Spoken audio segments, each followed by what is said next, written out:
Okay, so a single court ruling has just sent absolute shockwaves through the global economy, completely upending one of the biggest trade policies we've seen in recent history.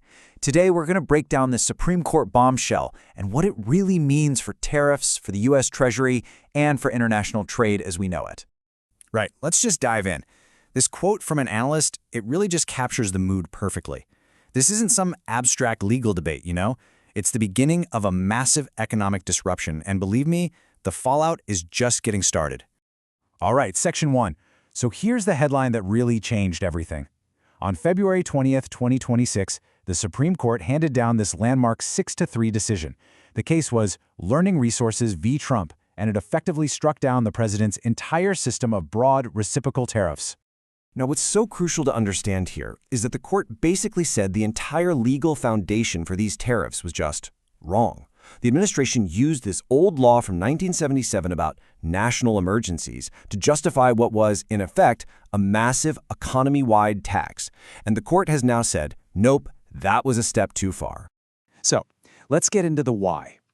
This wasn't a political decision about whether tariffs are a good idea or a bad idea. No, the court's reasoning was rooted in something way more fundamental, the separation of powers that's laid out right there in the U.S. Constitution. And this, right here, this really illustrates the heart of the ruling. The court basically argued that IEEPA gives the president power to control the flow of goods. He can block them, he can prohibit them, sure. But a tariff? That's a totally different animal. A tariff is a tax. It's a way to raise money. And that power belongs exclusively to Congress. And to really hammer this point home, the justices went all the way back to the Federalist Papers. They were emphasizing that the power to tax, to literally take money from the people's pockets, was deliberately and exclusively given to the legislative branch, not the president. Now, the court used a pretty fascinating legal tool here. They brought up something called the Major Questions Doctrine. And what that basically says is if Congress wants to give the president the power to unilaterally tax imports, which is a monumental decision with huge economic consequences, it has to say so clearly and explicitly. You can't just hide that kind of power in some vague old law. Okay, next section. Let's talk about the first big ripple effect, the money. Because this ruling doesn't just change policy for the future. Oh no, it creates a massive financial headache for the US government, like right now. Just look at that number for a second. $250 billion. That's how much money the US Treasury collected in a single year from tariffs that the Supreme Court has now declared were imposed illegally. And this right here is the multi-billion-dollar question that has everyone in Washington scrambling. Because now you've got thousands of companies that paid those tariffs, and you can bet they're all going to be filing lawsuits demanding a full refund. So the bottom line is this legal decision could actually trigger a fiscal crisis.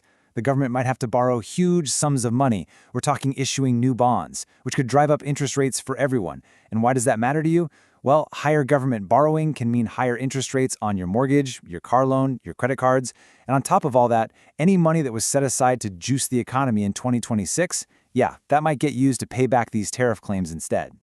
All right, let's talk about the next ripple, because this one's spreading across the globe and hitting some of America's closest trading partners. And you can just feel the whiplash and the uncertainty. Think about it. These countries made enormous long-term investment decisions. We're talking building factories, creating jobs right here in the US, and they did it all based on a trade policy that has just vanished overnight. The entire foundation for those deals has been ripped out from under them, and that's jeopardizing trillions in global trade. But listen, if you think this is the end of the story, you'd be mistaken.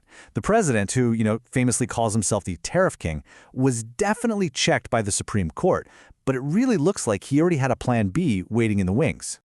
So, instead of using that broad emergency law, the administration is expected to pivot to this, Section 232. It's a much more targeted tool. It lets the president slap tariffs on very specific products, things like steel or semiconductors, by declaring them a threat to national security. And this just lays out the new strategy perfectly. Instead of one massive tariff on whole countries, the approach is probably going to shift to a series of surgical strikes. It's going to be a product-by-product, industry-by-industry fight over what, exactly, counts as a national security threat. This slide makes a really important comparison. It shows how the administration can pretty much chase the same goals just by using a different legal door. You see, IEEPA was struck down, but Section 232, that's been upheld by the courts before. It's a narrower path, for sure, but it's a much safer one, legally speaking. And that, right there, is the big question this whole thing leaves us with, isn't it? The court drew a very clear line on presidential power, but in doing so, did it just push the global trade conflict into a totally new, maybe even more unpredictable phase? The game has certainly changed, but believe me, it is far from over.